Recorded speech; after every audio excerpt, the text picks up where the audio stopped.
Hi everyone, thank you for tuning in to this video and happy 2020. We are starting a new decade, a new year, and I'm starting a new chapter because I am rolling off of my 2019 No Buy Challenge.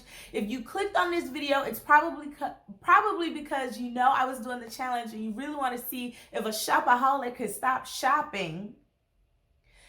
Have I been redeemed? Or you're doing a no by yourself and you're looking for some tips. So I have so much to say that I'm going to do a series of videos. So it's not just going to be this one video. There will be multiple. There'll be lots of juicy details, lots of things that I learned about myself. But in this video, we're going to get right to business and talk about just, did I hold to what I said I was going to do? If you're interested, just keep watching. So I have my notes here that I wrote out on December 28th, 2018. And today is December 31st when I'm filming this. So I have just a few more hours to go. Your girl is good. I feel strong. I'm not going to go out and blow money fast or anything, but I called my challenge a no buy / low buy because I had strict items that I could not purchase. And then I had others where I just wanted to minimize my consumerism. And I also had a few exceptions. So let's go over my no buy list first.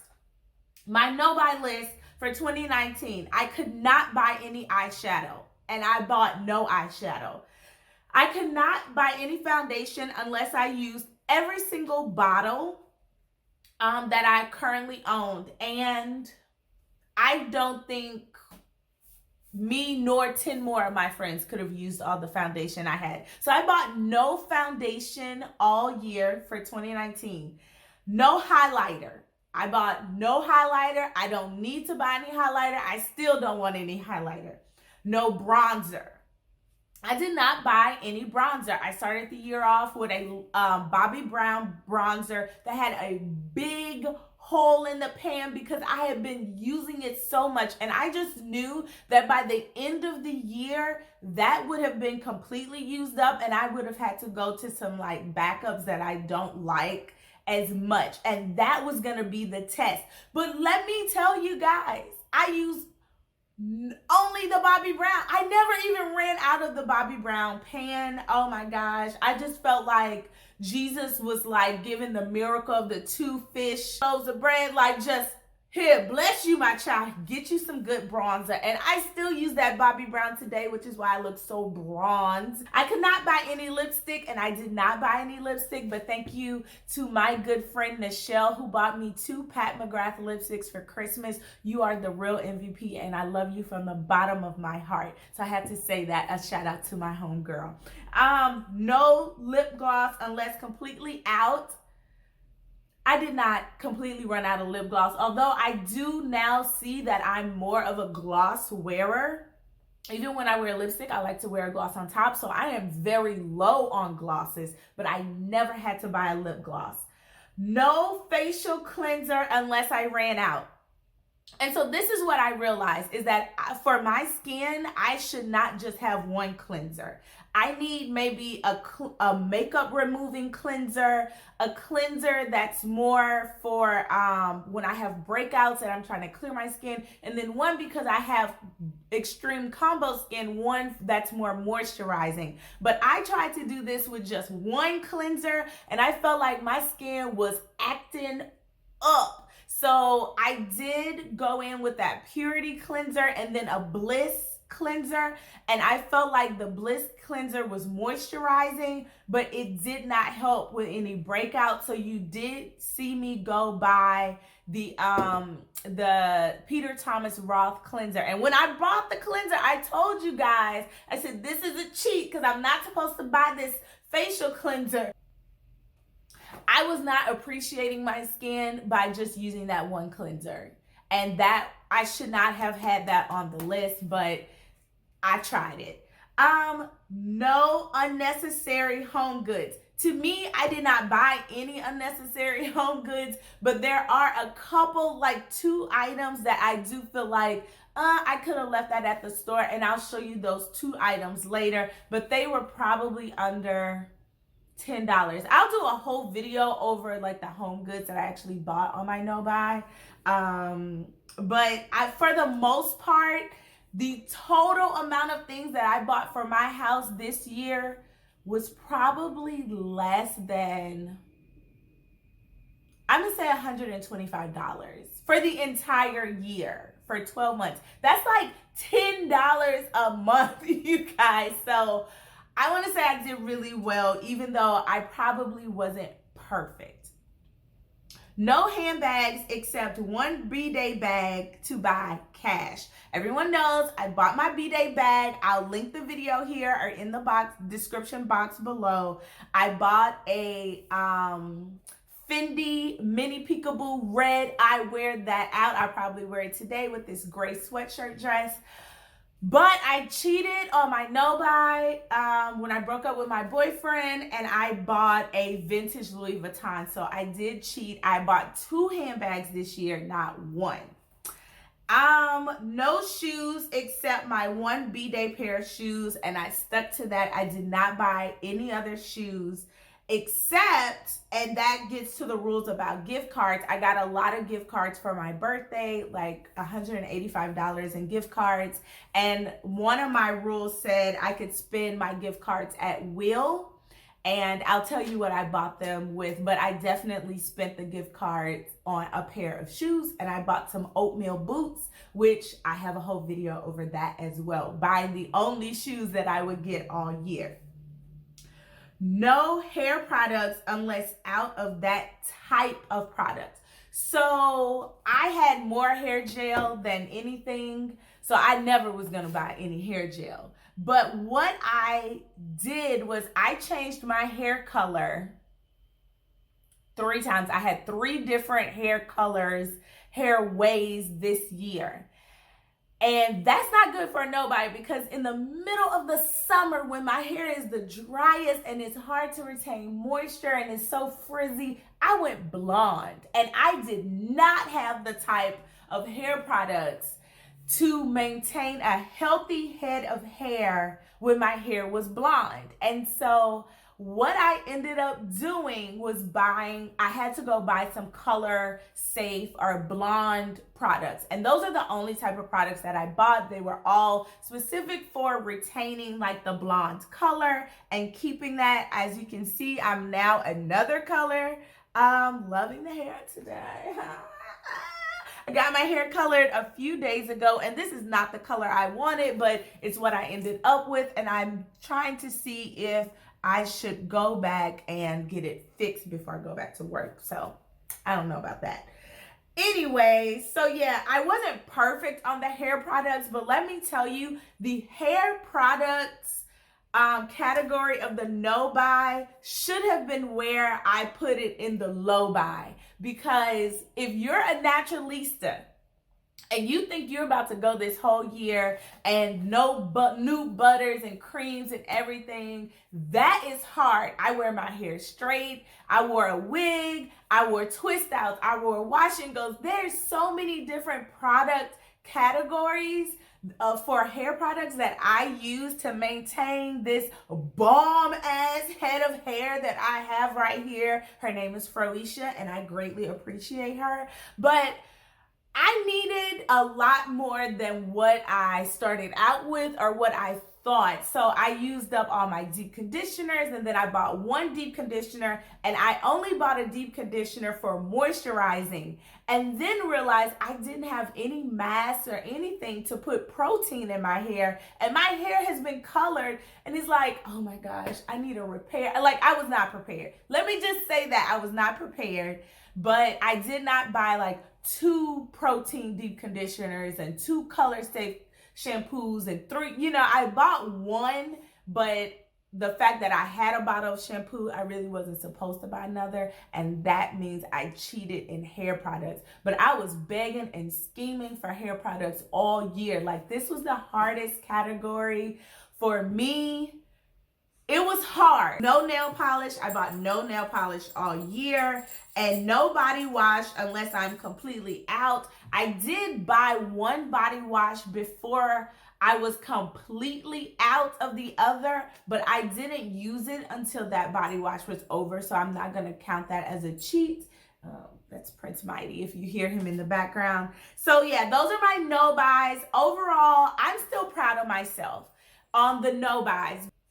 I'm proud of myself because I could have made a whole bunch of other bad decisions this year. So let's go to the other rules. Gift cards spent at will, but no money added to it. I got Sephora gift cards. I showed you guys in the previous videos when I went to Sephora, I added no money. I gave you all down to the penny how much money I had left. I got Nordstrom gift cards. I added no money to the cart. I got to buy some earrings this year. And with a Nordstrom gift card, I actually bought my favorite hair product, which I used for this twist out.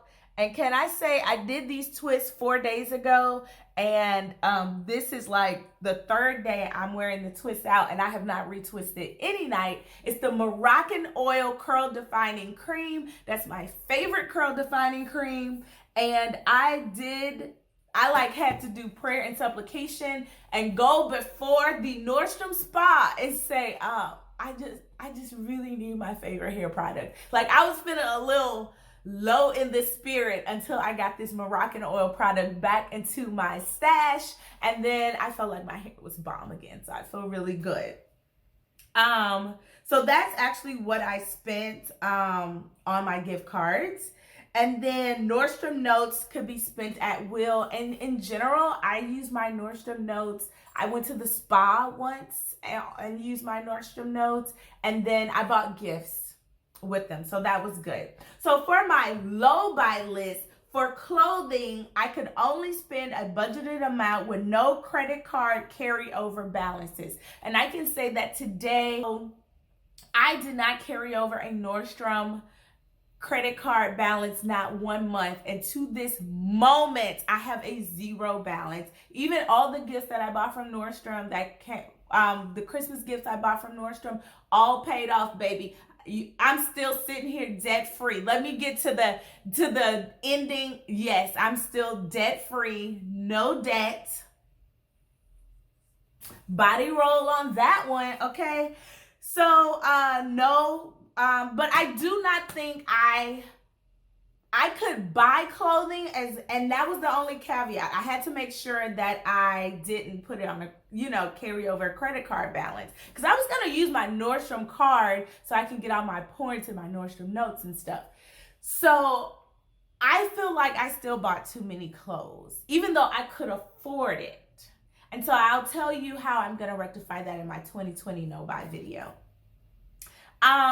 Limit product buys to replacements if not mentioned, only when used up, like mascara and brow pencils. I can tell you guys that I started the year off with probably like 10 mini mascaras and a box of this mascara that Sephora sells. It's like 1 full size and 10 minis. That's all I used all year, that 1 full size and the 10 minis. And I have not bought mascara all year, and I have found some bomb mascaras. One of my faves is the YSL Shocker, and another is the Monsieur Big by Lancome. I loved it. And the It Cosmetics, the Superhero by It Cosmetics, those 3 fucking fantastics. If you saw my latest empties, you know that's a category in and of itself. Those 3 mascaras are fantastic. That's all I have to say. Brow pencils, that's one of the products that I used the most, like every 2-3 months. It was like 3 months, because I bought 4 this year. I had to get a brow pencil, and I realized, like, by the 4th time I bought it, which was last month, I was like, let me try to find one that has more product in it. So I'm actually using a new brow product. I've used it before and I hated it. And now I'm using it now, and I'm like, girl, look at these brows, hold on. So my goals was to start and end 2019 without any credit card debt. And I could say that I actually did that. I said that I had one bill from Nordstrom and I had one bill on my travel card, and all of that got paid off very quickly. Save at least $500 a month more than my current savings. I did not do this every month. I did it for most months. And I could say that throughout the year, because in the first quarter of the year, I'll tell you that I still had to pay off my Star Furniture balance, and I wanted to pay it off by the end of April. And I owed $3,000. So it said pay off Star Furniture balance in 4 months by the end of April, about $3,000. It had 0% interest. And so I did that. I think I did that in March. So the first 3 months I was still dedicated to this, paying down this debt. So I did not focus on saving as much. But when I did start focus on saving, it became a game to me. And I wanted to see like how much I could save in 1 month. And I think the most I ever saved in 1 month was $2,100 in that 1 month. And I was like, girl, who are you? You were a shopaholic. Like in the past, if I had $2,100 left over, maybe I would have saved $500. The other 15, you would have seen a new Louis. I'm not lying. Like, I'm not kidding. I would have been like, my bills are paid. I saved money. I saved for retirement. My house is good. My baby Prince Mighty is good. Let's go shopping. Because I was a shopaholic. Even though I didn't need anything. And I would justify it and just say, I can afford it. And based on American standards, I could afford it. But I learned that I could do better in a lot more categories. So I didn't save the $500 every month, but I did save a lot of money, and I'll tell you how much at the end. I did plan on taking 3 trips in 2019 and paying for them in cash. I actually took 2 trips. I went on a cruise and then I went to Vegas. Both were very inexpensive, and I did pay cash. Like, I don't have any debt from those trips. And then I did not want to be Sephora Rouge in 2020. I have a whole video coming up where I explain my Sephora purchases for 2019. I am not going to be, because I do not spend $1,000 at Sephora, and that was my goal. Seek cheaper replacements. You all have seen me do that all year by going to TJ Maxx. And I would take you along and I would tell you, I'm in TJ Maxx because my no-buy says I need to find cheaper replacements. And I did that all year, and that has just really, really, really worked out for me. And then it said pay for braces in cash. And if you looked at my video right before this one, I have a vlog that went up. Sorry, Prince Mighty wants to be held like a baby. I have a vlog that went up, and that vlog tells you that basically 2 days ago, I walked into my dentist's office and paid $3,124 for braces at one time, and we started my treatment and everything. So that I basically stuck to all of my goals, and my stretch goal. Prince, sit down. Sit. My stretch goal was I wanted to save $40,000, and I did not save $40,000. I didn't know how I was going to save $40,000. There was no pathway to $40,000 in saving. I did not save $40,000. I had no pathway to saving $40,000. I had no idea how I could even get there. All I knew was that if in 2018 I paid off like $19,000 in debt, I felt like I could have saved that $19,000 and then additionally, saved even more if I'm not buying all of this stuff. And so I have multiple accounts. This year, I upped my financial game, you guys. I opened up a lot of holder accounts, a lot of high-end, high-yield savings accounts. I have one more to open as well. If you want me to do a video over all of that, I can, but it was kind of messy because I had to start like with my January balances and like how much I had and then how much I added to it and everything, and over all the accounts, and I was moving money, and it was messy. Look, it was messy. But at the end of the day, I saved $24,700 this year. And I'm proud of myself. And no, it's not $40,000. $40,000 was the goal because, let me just tell you, if I'm to buy another house, I want to buy a house close to the community where I'm renting. I love living where I live. And my rent is lower than the cost of buying in this area. So it's actually cheaper to rent in this neighborhood than to buy.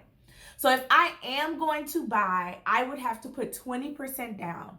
The cheapest townhouse that I could buy would be $400,000. And it would not be in this community. It would be like 10 minutes away. But it would be about $400,000. And I would need to put 20% down, which is $80,000. So I wanted to see if I could save $40,000 in 1 year so that then I could duplicate it next year and have that $80,000 down payment set, and I wouldn't have to touch my 1 year emergency fund that I already have set up for myself, nor my little travel funds and stuff. I wasn't able to do that. What I did decide to do this year, which reduced my cash savings, because I switched my goal, I reduced my cash savings and increased my retirement savings. So I met with a financial planner after I paid off the Star Furniture debt in March. I met with a financial planner at Fidelity, and we talked about my goals and retirement. And I'm 37 years old, and we started talking about the age I would like to retire from corporate work. And he said that I could retire at 55. Increase your retirement percentage, that you get. And that became my goal, even more so than buying a house. So when I switched that goal, instead of saving money in cash, I started putting it more so in my 401k.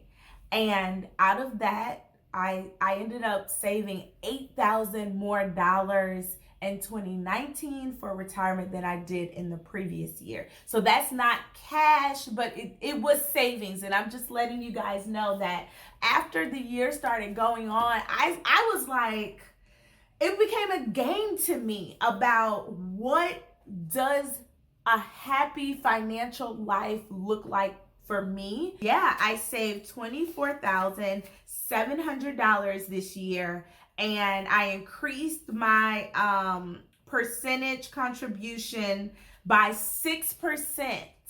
I increased my 401k giving by 6% in 2019, just over months, incrementally. I love that about myself. I ended up giving about $8,000 more in my 401k in 2019 that I did previously, which was also awesome. And I'm proud of myself. Next year, I will tell you in another video what my 2020 goals are, but they are not in no-buy form. My theme for 2020 is don't call it a no-buy. It's just a budget. This financial financial house has gotten in order. I'm so grateful I did this no-buy. If you did a no-buy, let me know how you did. I feel like I'm a redeemed shopaholic, but in the next video, I'm gonna tell you what I'm buying tomorrow on the 1st, because a girl has needs. Anyways, thank you for watching this video. Thank you for coming along this journey with me. Thank you. If you have any questions about your no-buy, let me know. Again, I was not perfect. I did not hit everything. You know, there were times I fell prey to the sale or to the like, I'm not leaving this at the store. But I do feel like it changed my mentality of needs versus wants, of what's possible, making decisions for my future self compared to my current self. And I am just so elated, one, that this no-buy is over, but also that I made it through, and I think I inspired a lot of people. I actually know a few friends who are starting their own no-buy journeys for 2020, and I just want to say good luck to you all. You can do it. Be specific. Be intentional and be empowered, because your future self will thank you. That's all I have to say. Your future self will thank you, because right now at December 31st, 2019, I'm looking back at me last year, and my financial house is so much stronger. And I'm just, I'll put it in other videos, but I've just changed, and I do feel like this shopaholic learned to greatly reduce her shopping, not to eliminate. I'm not a minimalist, but to greatly reduce my shopping habits, and I'm proud of me. And that's all I have to say. In 2020, I hope that you all intentionally be blessed to be a blessing. Bye.